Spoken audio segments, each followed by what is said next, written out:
Ito na! Do this! Don't get up that, okay? Don't get...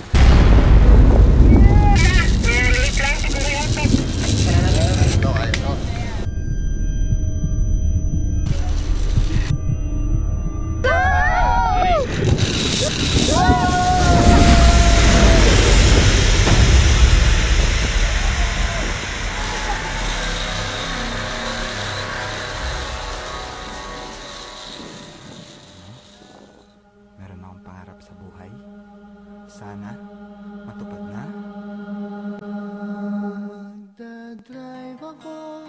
Takot akong magtiwala. Takot akong magkamali.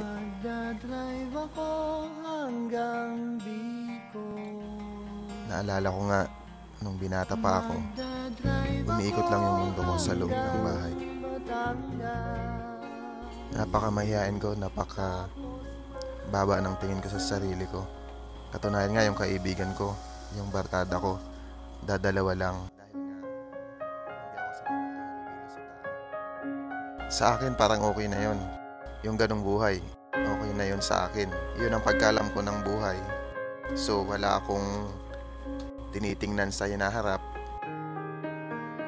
Wala akong plano. Basta mabuhay lang. Then one time na-invite ako sa Life Church Taytay. And during the worship time, napansin ko yung keyboard. Kasi nga, nag-start na yung praise and worship. Walang gumagamit. At the back of my mind, narinig ko yung sinasabi ng Lord. Anong ginagawa mo sa talent mo? Dati kasi nasa banda ako as a keyboardist.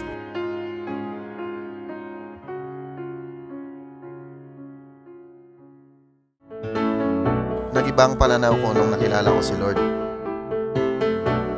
Unti-unti, nawala ang takot kong masaktan at magtiwala. Ang sarap maging malaya, mangarap. Hindi ko magagawa ang mga bagay na to kung hindi ko nakilala ang Panginoon. Ikaw, kailan ang huling beses na gumawa ka ng isang bagay sa unang pagkakataon?